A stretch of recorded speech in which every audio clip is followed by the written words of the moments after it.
Y llegó el lunes, y con el lunes llega la colaboración del abogado y notario Ángel Pérez García y este seguimiento al testamento, que ya llegó el momento en donde murió la persona y quienes son los herederos ya concluyeron con el proceso. Pero eso sí hay testamento. Si no hay testamento, esa es la otra situación. Es otro detalle. ¿Cómo estás, Angelito? Qué gusto saludarte. Muy buenos días. Carlitos, buen día. Pues estamos en la segunda semana de octubre 10. Estamos exactamente viendo la segunda parte de estas sucesiones. Pues, señor, te escucho con atención porque la verdad es que para muchas personas todas tus intervenciones terminan siendo una clase, y una clase que debemos entender y aplicar lo más pronto posible, ¿no?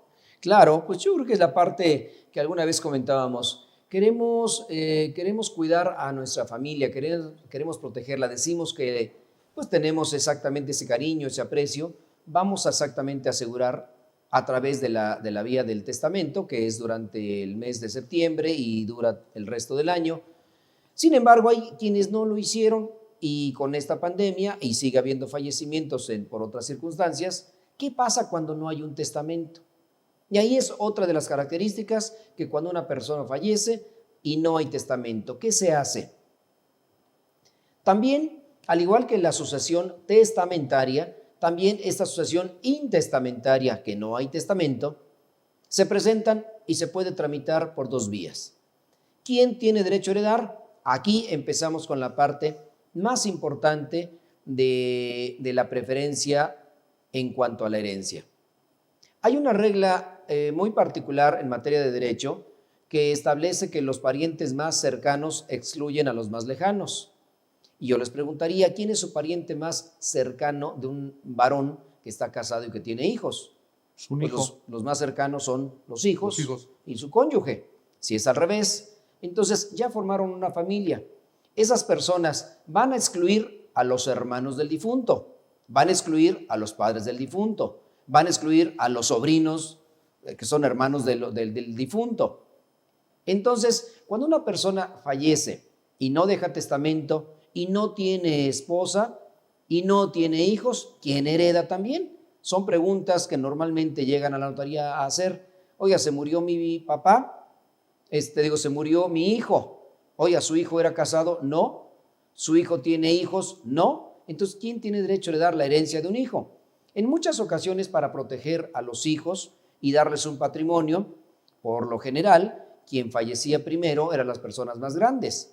Hoy vemos que no es una regla general, ya la regla general se ha roto por esta pandemia y por muchas circunstancias, y creo que es importante hacer notar que ahora no hay esa estadística de que los más grandes fallecen primero que los más jóvenes, sino que a veces las cosas se van transformando. Entonces, si fallece tratando de proteger a un hijo que ya es profesionista, que tiene 28, 30, 40 años, y lo protegen dándole bienes, y es soltero, y llega a faltar, ¿qué va a pasar en ese momento? ¿Quién hereda?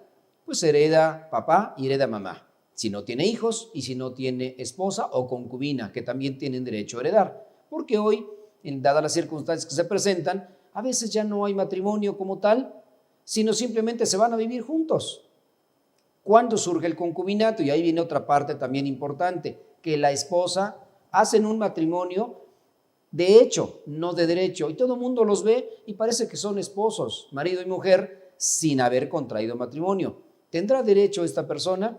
Sí, siempre y cuando reúna ciertas características para poder ser concubina o concubino, dependiendo las características. ¿Cuáles son?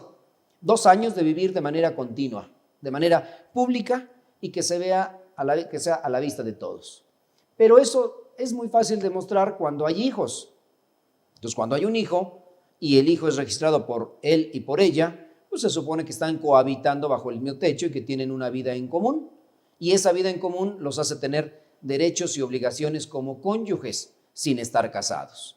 Entonces, si él tiene bienes y llega a faltar, ¿quién tiene derecho a heredar? Su concubina y sus hijos. Hay que acreditar ese concubinato, que en el caso de existir hijos no tiene mayor problema. Si no existen hijos, sí tendría un poquito más de complicaciones para poder acreditar esa situación jurídica del concubinato. Pero entonces regresamos, fallece una persona. ¿quién tiene derecho a heredar? Los parientes más cercanos, que son los hijos y esposa, pensando en que el varón fue el que falleció. Si es al revés, falleció la esposa, tiene derecho a heredar el cónyuge, varón y los hijos. Por regla general, cuando a veces los bienes los adquirieron en estado civil de casados, esposo y esposa, y fallece uno de los dos, ¿qué bienes son los que heredan? El 50% de bienes que le corresponden a él o a ella, cuando son bienes que adquirieron en copropiedad, o estando casados, se casaron bajo el régimen de sociedad conyugal, y en ese momento surge ya la copropiedad, porque recuerden que al celebrarse un matrimonio, desde el punto de vista jurídico, se celebran dos contratos: un contrato de matrimonio y por lo general un contrato de sociedad. Y esa sociedad quiere decir que todos los bienes adquiridos dentro de esa sociedad corresponden a ambos por partes iguales, aún en circunstancias que solo aparezca él o ella en las escrituras. Por el simple hecho de estar casados, a cada uno les corresponde en un 50%. Por eso es importante que cuando fallece esa persona se acerquen a la notaría, y el requisito importante para tramitarlo en la notaría es que todos los posibles herederos posibles, y digo porque puede haber más, sean mayores de edad y todos estén de acuerdo en cómo se van a repartir la herencia. Y lo mismo, si hay menores de edad y si hay diversos momentos en los que los herederos no se ponen de acuerdo, tendrían que verlo judicialmente.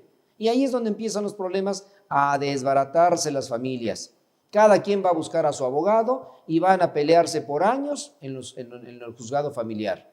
Esas son las circunstancias por las cuales los juicios familiares sucesorios tardan años y años y años, porque no se ponen de acuerdo, porque el bien que van a adquirir no tiene una cómoda división que pueda ser para 4 o 5 herederos, porque el papá le dijo primero que se le iba a quedar a uno y después ahora quieren todos por partes iguales, porque el más pequeño vio por el papá y el más grande pues, se fue a Estados Unidos y ahora regresó y quiere la parte de la herencia. Creo que es la parte más importante de poder llegar a una mediación y no tener una ganancia excesiva o decir yo gané y alguien perdió, como judicialmente se hace. Cuando hay un juicio, alguien pierde y alguien gana. Por lo menos esa es la sentencia de un juez, aunque desde mi punto de vista ambos están perdiendo, porque están perdiendo ya varias circunstancias, años, tiempo y dinero. Sin embargo, cuando hay una buena mediación, se puede ganar, no hay un perdedor, no hay un ganador, y hay una buena y un sano arreglo que pueden llevar a cabo dentro de ese procedimiento. Y para eso existen muchos notarios certificados en materia de mediación, certificados por el Tribunal Superior de Justicia, que pueden llevar a cabo esas mediaciones y terminar con esos juicios que por años están aletargados en los juzgados. Entonces creo que ese es el trámite de una sucesión intestamentaria. ¿Quién tiene derecho? Sería cuestión de ver las circunstancias especiales de cada caso. Es más complicado. Por eso recomendamos, hagan el testamento, ¿no? Es muy sencillo y que dura hasta diciembre el programa, y creo que sería muy importante que se acercaran a su notario a llevarlo a cabo. Muy bien, Angelito, muchas gracias. Carlitos, con muchísimo gusto para ti y para tu público.